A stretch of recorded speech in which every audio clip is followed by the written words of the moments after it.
Hello, I'm Kimberly, and welcome to the weekend edition of the Native News Update. It's Friday, August 14th. Many of the stories you hear here can be found at IndianCountryTV. And here's the news for the day from the Associated Press and other Native news sources.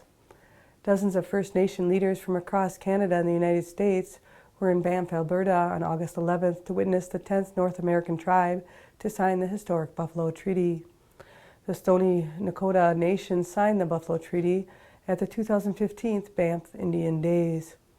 The Buffalo Treaty is a collective agreement to honor and recognize the relationship that First Nations have with buffalo and the importance of providing free-range habitat on traditional lands. The Buffalo Treaty is the first among U.S. tribes and Canadian First Nations in more than 150 years to be signed. Buffalo were nearly wiped out in the 19th century, and the expansion of the human population across the plains fragmented the herds for more than a century.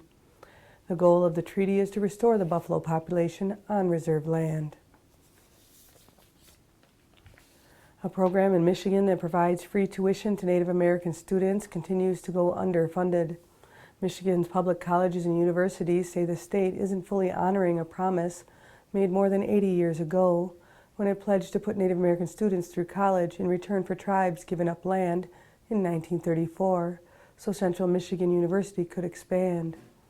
University officials and Native American leaders want lawmakers to fully fund the Michigan Indian Tuition Waiver program that serves more than 1,000 students each year and has survived attempts in the legislature to abolish it since it was enacted in 1976.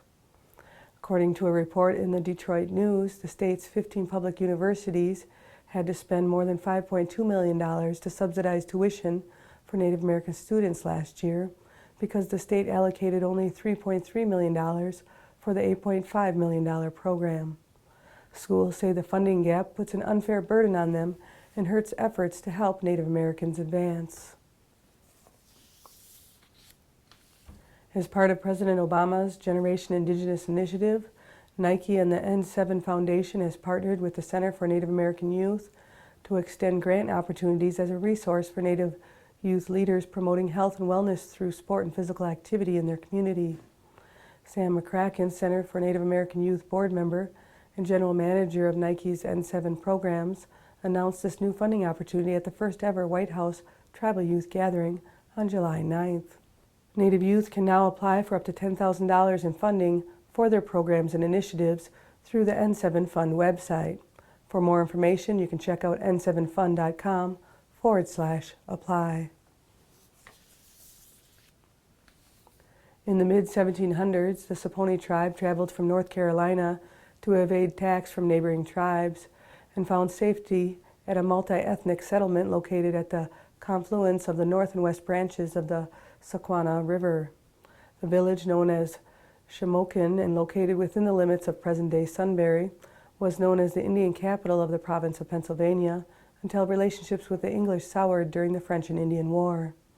In 1775, the Saponis later fled further north to New York State. Information detailing the Saponis' stay in the Shamokin is scarce, but a group of historians from North Carolina are looking to fill in the gaps by searching for descendants of the Saponis who are living in the greater Sunbury area.